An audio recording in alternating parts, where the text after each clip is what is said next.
So now we're going to be talking about some intervention for students who might be reading longer words. So we kind of see this flip in the fourth grade where students stop learning to read and they're more reading to learn. So they need to start comprehending the text that they are coming across.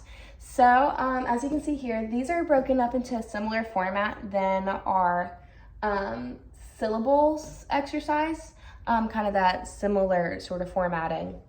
But these are compound words, so they're two words stuck together to make one big word. And students can be very intimidated by these words just because they're so big, but having them broken up into these two parts kind of allows them to see that it's not as intimidating as they might think, and they're actually words that they probably already know. So let's take a look at this bottom one right here. So if your student is just intimidated, isn't wanting to read the word, just break it down into the simple parts, that segmenting and then blending that we did earlier. So we look at the C, we get what sound, k, what sound, and then these two make the ow sound, k, ow. Okay, what sound, b, and then these two right here, what do they say?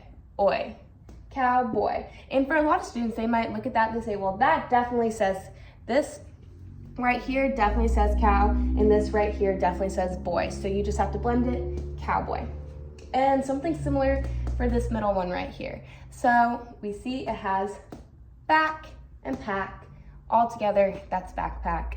And having that color coordination again just helps them see the difference.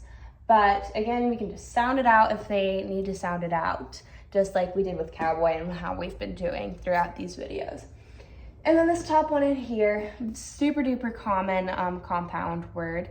But we look at this first word, a lot of students are gonna automatically know in. And if they don't know automatically, that's fine, we'll sound it out. What sound is this one? Eh. What sound is this one? Mm. Blending it all together, in. Okay, what's the sound for this one? And then for this, your student is gonna have to know that this silent E over here changes the sound of the I, but that should be something that they're learning in school. But if they aren't learning it in school, you can go ahead and talk about it at home as well. So inside, inside, and that's kind of how we would break down compound words to make it less daunting to students.